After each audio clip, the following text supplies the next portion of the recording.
Assalamualaikum warahmatullahi wabarakatuh.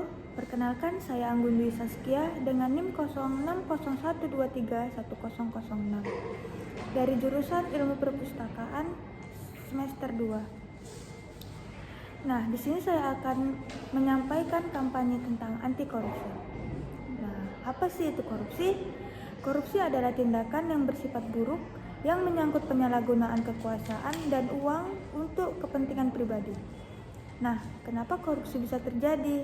Karena faktor internal dan faktor eksternal. Korupsi juga seringkali terjadi di masyarakat dan juga terjadi pada mahasiswa loh. Nah, gimana sih cara kita mencegah korupsi? Yaitu dengan menerapkan 9 anti korupsi. Yang pertama, kejujuran, kepedulian, kemandirian, kedisiplinan, tanggung jawab, kerja keras, sederhana, keberanian, dan keadilan. Korupsi juga suatu perbuatan yang kurang baik yang dapat merugikan orang lain, baik dari lingkungan sosial, politik, ekonomi, dan juga individu masing-masing. Tujuan kampanye anti korupsi: 1. Meningkatkan kesadaran publik. Kampanye anti korupsi bertujuan untuk meningkatkan kesadaran masyarakat tentang dampak negatif korupsi. Dengan pemahaman yang lebih baik, masyarakat dapat lebih kritis terhadap praktik korupsi di sekitarnya. 2. Mendorong transparansi dan akuntabilitas. Kampanye ini juga bertujuan untuk mendorong transparansi dan akuntabilitas dalam pemerintahan dan sektor swasta. Hal ini penting untuk memastikan bahwa semua tindakan dan keputusan diambil dengan jujur dan terbuka. Ketiga, memperkuat penegakan hukum. Penegakan hukum yang tegas terhadap perilaku korupsi adalah salah satu pilar utama kampanye ini. Hukuman yang adil dan berat diharapkan dapat memberikan efek jerah dan mengurangi kegiatan ini untuk melakukan korupsi. Yang keempat, kampanye budaya anti korupsi. Kampanye anti korupsi juga berupaya membangun budaya integritas dan etika dalam masyarakat. Pendidikan anti korupsi sejak dini dan perbuatan nilai-nilai kejujuran sangat penting dalam jangka panjang.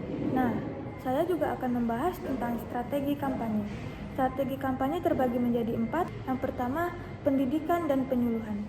Melalui program pendidikan dan penyuluhan di sekolah, universitas, dan komunitas, kampanye ini berusaha untuk menanamkan nilai-nilai anti korupsi pada generasi muda. 2. Media massa dan sosial. Penggunaan media massa dan media sosial sebagai alat untuk menyebarkan pesan anti korupsi. Kampanye ini memanfaatkan kekuatan media untuk menjangkau audiens yang lebih luas dan menyediakan pesan dengan cara yang menarik dan mudah dipahami. Yang ketiga, partisipasi publik. Melibatkan masyarakat dalam berbagai kegiatan anti korupsi, seperti pelaporan dugaan korupsi, partisipasi dalam diskusi publik, dan mendukung kegiatan yang transparansi dan akuntabel. Yang keempat, kolaborasi dengan lembaga internasional. Bekerja sama dengan lembaga internasional yang memiliki pengalaman dan sumber daya dalam memerangi korupsi. Hal ini dapat membantu dalam pertukaran informasi dan strategi yang efektif. Nah, dari sekian banyak yang saya bahas di video ini, dampak yang saya harapkan di kedepannya dengan adanya kampanye anti korupsi yang efektif diharapkan dapat tercipta lingkungan yang bersih dan transparan, di mana hak dan kewajiban semua individu dihargai dan dihormati, dengan kepercayaan publik terhadap pemerintah dan lembaga-lembaga publik akan meningkatkan dan pembangunan nasional dapat berjalan dengan lebih baik dan berkelanjutan.